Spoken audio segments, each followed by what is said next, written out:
Brought to you by Candid. Candid dusting powder, 4 skin problems का एक expert solution. Candid dusting powder, हटा खुजली, लगा कैंडिड। अमेरिका ने ईरान की जमीन में घुसकर अपने 2 सैन्य अधिकारियों को रेस्क्यू कर लिया। ईरान ऐलान कर चुका था, जो दुश्मन पायलट को पकड़ने में मदद करेगा उसे इनाम मिलेगा। चारों तरफ निगरानी, सैकड़ों सैनिक, पहाड़ों में सर्च ऑपरेशन। फिर भी अमेरिका अपने एविएटर को मौत के मुंह से निकालने में कामयाब रहा। असंभव से दिखने वाले इस रेस्क्यू ऑपरेशन को कैसे किया गया, वो 5 स्टेप्स कौन से थे, बताएंगे इस रिपोर्ट में। कहानी शुरू से शुरू करते हैं। 3 मार्च को ईरान ने अमेरिका के F-15 ईगल फाइटर जेट को मार गिराया था।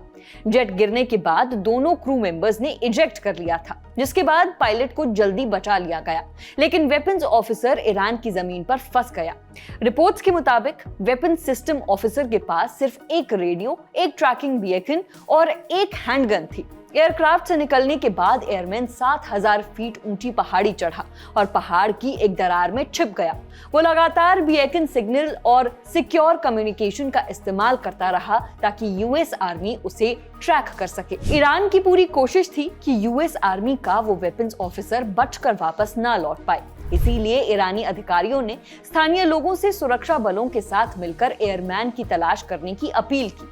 अमेरिका और ईरानी बलों के बीच समय के खिलाफ एक दौड़ शुरू हो गई। द न्यूयॉर्क टाइम्स की रिपोर्ट के मुताबिक CIA ने लापता एयरमैन को ढूंढने से पहले एक डिसेप्शन कैंपेन किया, जिसका मकसद ईरानी अधिकारियों को ये यकीन दिलाना था कि एयरमैन पहले ही मिल चुका है, ताकि उन्हें गुमराह किया जा सके और ईरान उसे ढूंढना बंद कर दे।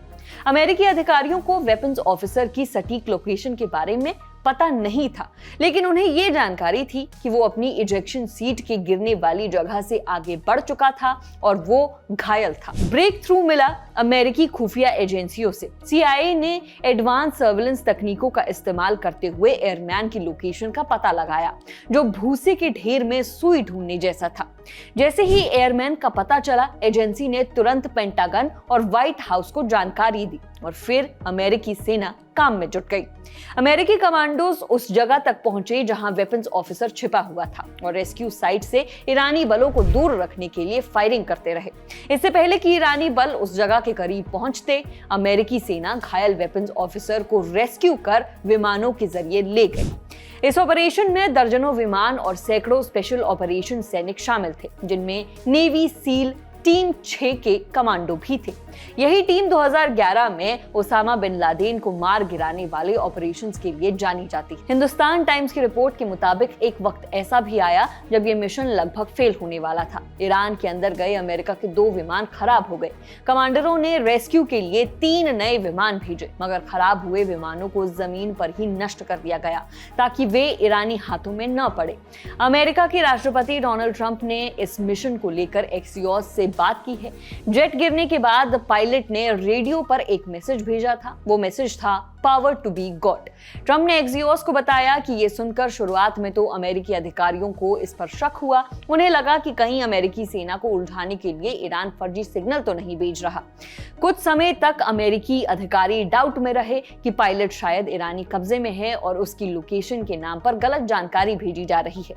लेकिन बाद में कर्नल के करीबियों ने साफ किया कि वो काफी धार्मिक है और जिस तरह की सिचुएशन में वो फंसा हुआ है, उस हिसाब से वो ये बात कह सकता है। ट्रंप ने बताया कि उसके शब्द पावर टू बी गॉड थे, लेकिन फिर अमेरिकी सिक्योरिटी ऑफिसर्स और रक्षा सचिव पीट हेग्सेथ ने क्लियर किया कि एयरमैन के असली शब्द गॉड इज गुड थे।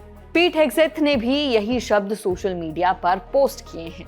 ट्रंप ने इस मिशन को ऐतिहासिक बताते हुए ट्रूथ सोशल पर लिखा कि ये सैन्य इतिहास में पहली बार था जब 2 अमेरिकी पायलट्स को दुश्मन के इलाके के काफी भीतर से अलग-अलग ऑपरेशंस में सुरक्षित निकाला गया। ट्रंप ने दावा किया कि उसे पकड़ने के लिए ईरानी सैनिकों के साथ साथ स्थानीय लोगों को भी लगाया गया था और इनाम की घोषणा भी की गई थी।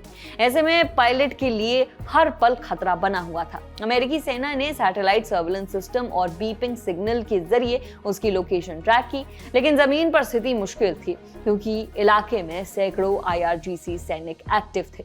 इस खबर में फिलहाल इतना ही। देखते रहिए दी लल्लन टॉक। शुक्रिया।